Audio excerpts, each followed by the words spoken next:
चलिए हम जानते हैं कक्षा 12वीं का जो अध्याय 4 का एक क्वेश्चन, बायो-सेवर्ट का नियम क्या है, इसके लिए व्यंजक स्थापित कीजिए। देखिए क्या होता है, सन 1820 में एक फ्रांसीसी वैज्ञानिक बायो तथा सेवर्ट ने एक नियम दिया, और वो किसके लिए दिया? एक चालक तार के लिए। चालक तार ऐसा था जिसके चारों ओर उत्पन्न चुंबकीय क्षेत्र था, जिसके संबंध में बायो और सेवर्ट ने एक नियम का प्रतिपादन किया, जिसे बायो-सेवर्ट का नियम कहते हैं। तो हमें सिद्ध क्या करना है कि dV बराबर μ0/4π I × dl × sin θ/r²। यही एक बायो-सेवर्ट के नियम के लिए क्या है? सूत्र की स्थापना है। अब हम इसके व्यंजक के लिए सूत्र की स्थापना करते हैं। आप देख रहे हैं यहाँ पे एक ये जो x y है, x और क्या y, x y एक चालक तार है जिसमें I धारा क्या हो रही है? प्रवाहित हो रही है। ठीक है, अब इसमें क्या हो रहा है कि जो ये आपके पास dl दिख रहा है, एक ही प्रकार यहाँ से लेके यहाँ तक एक अवयव है जिसकी लंबाई कितनी मानी जा रही है? dl मानी जा रही है। ठीक है, और इस अवयव के एक मध्य बिंदु हम कह सकते हैं यहाँ से यहाँ तक की जो दूरी है वो कितनी है? इस बिंदु यानी dl के इस बिंदु से यहाँ तक की जो दूरी बिंदु P तक की दूरी है r। ठीक है, अब आपको दिख रहा है कि ये और ये रेखाएं मिल रही हैं, तो ये एक प्रकार से स्पर्शरेखा का कोण बना रही है, जिसका नाम हमने दिया थीटा।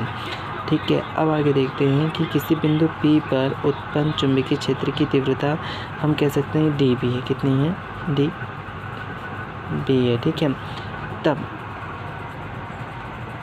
देखिए चालक में जो प्रवाहित धारा I के चालक में जो धारा प्रवाहित हो रही थी वो I की क्या थी? अनुक्रमानुपाती थी।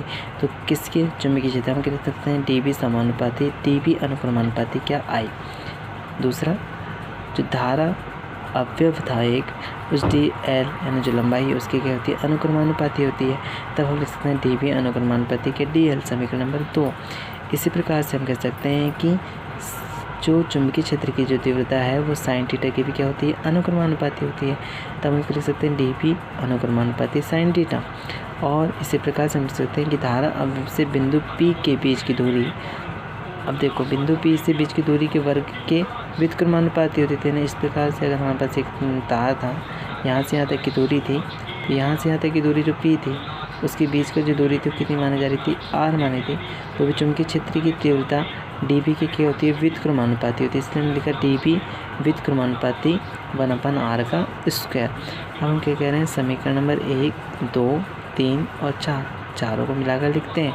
तो dB अनुक्रमानुपाती I × dl × sin θ बटे क्या हो जाता है? r²। जैसे हम अनुक्रमानुपाती का चिन्ह हटाते हैं तो हमें एक कांस्टेंट वैल्यू प्राप्त होती है, जिसे हम कहते हैं नाम k देते हैं। तब dB बराबर k = I × dl × sin θ बटे क्या होता है? r का स्क्वायर, जहाँ k एक अनुपाती नियतांक है। अगर हम बात करते हैं कि SI पद्धति यानी जो SI यानी जो में मुक्त आकाश के लिए जो k का जो मान होता है वो μ0/4π टेस्ला मीटर पर एम्पियर होता है।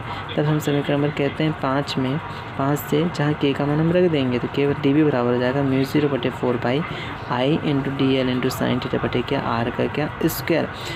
अब देखिए जो μ0 है उसका जो मान होता है वो होता है कितना?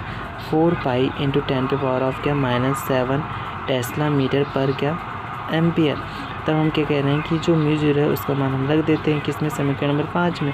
तो dB बराबर हो जाएगा 4π × 10⁻⁷ 4π × I × dl × sin θ बटे क्या? r का स्क्वायर।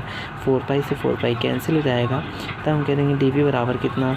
10⁻⁷ I × dl × sin θ बटे r का स्क्वायर टेस्ला। यही क्या है? बायो-सेवर्ट का क्या नियम है, और हम कह सकते हैं यही बायो-सेवर्ट के लिए क्या है? व्यंजक है, सूत्र की क्या स्थापना है।